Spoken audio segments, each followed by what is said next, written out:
ಕೆಫೆಯಲ್ಲಿ ಭಾರೀ ಅಗ್ನಿ ಅವಘಡ ಸಂಭವಿಸಿದೆ. ಏಕಾಏಕಿ ಕೆಫೆಯ ಸೆಂಟರ್ನಲ್ಲಿ ಬೆಂಕಿ ಕಾಣಿಸಿಕೊಂಡಿದೆ. ಕ್ಷಣಾರ್ಧದಲ್ಲಿ 3ನೇ ಮಹಡಿ ಧಗಧಗ ಹೊತ್ತಿ ಉರಿದಿದೆ. ವಿದ್ಯುತ್ ಶಾರ್ಟ್ ಸರ್ಕ್ಯೂಟ್ನಿಂದ ಅಗ್ನಿ ಅವಘಡ ಆಗಿರುವಂತಹ ಶಂಕೆ ಸದ್ಯಕ್ಕೆ ಗೊತ್ತಾಗ್ತಾ ಇರೋದು. ದೃಶ್ಯಗಳಲ್ಲಿ ಗಮನಿಸ್ತಾ ಇದ್ದೀವಿ ಬೆಂಕಿಯ ಕೆನ್ನಾಲಿಗೆ ಯಾವ ರೀತಿಯಾಗಿತ್ತು ಅಂತ.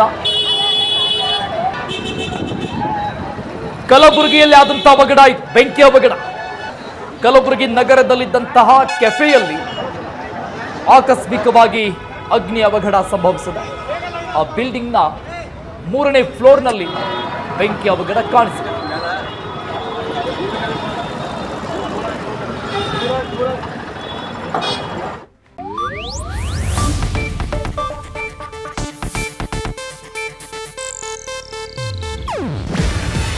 ಇದು ಏಷ್ಯಾನೆಟ್ ನ್ಯೂಸ್ ನೆಟ್ವರ್ಕ್ ಪ್ರಸ್ತುತಿ.